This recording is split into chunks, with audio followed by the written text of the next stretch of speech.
sənin sədası xoş sorardı. Hər oğul bir evdə bir dayaqdı. Sən mənim oğul balam, sən alınmayan qalan, varlığınla qəm bizdən uzaqdı. Sən mənim oğul balam, sən alınmayan qalan, varlığınla qəm bizdən uzaqdı. Sən duasan, arzusan, diləksən, sən bizim ruhumuza bəzəksən. Ömrümün səadəti tunardı, qəlbimin hərarəti tunardı. Hər şeyi əta edən Xudanın ən dəyərli neməti tunardı. Ömrümün səadəti tunardı, qəlbimin hərarəti tunardı. Hər şeyi əta edən Xudanın ən dəyərli neməti tunardı.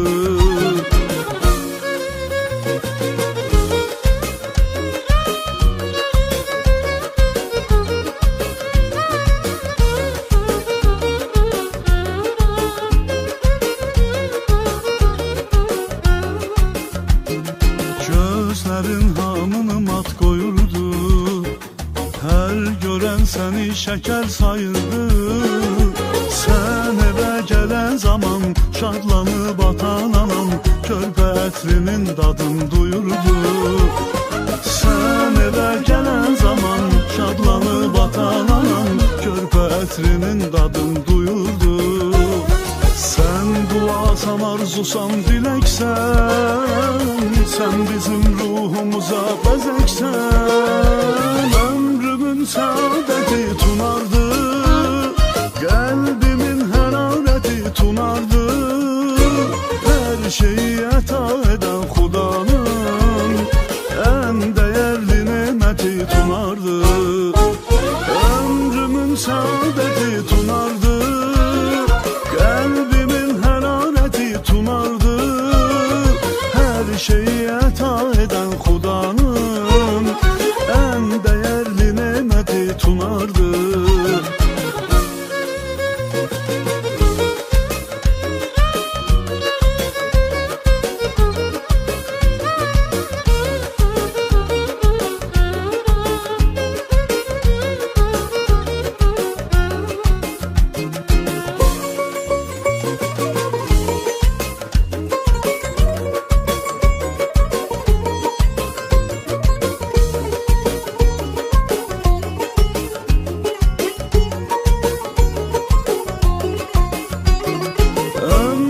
Səadəti tunardı, qəlbimin hərarəti tunardı.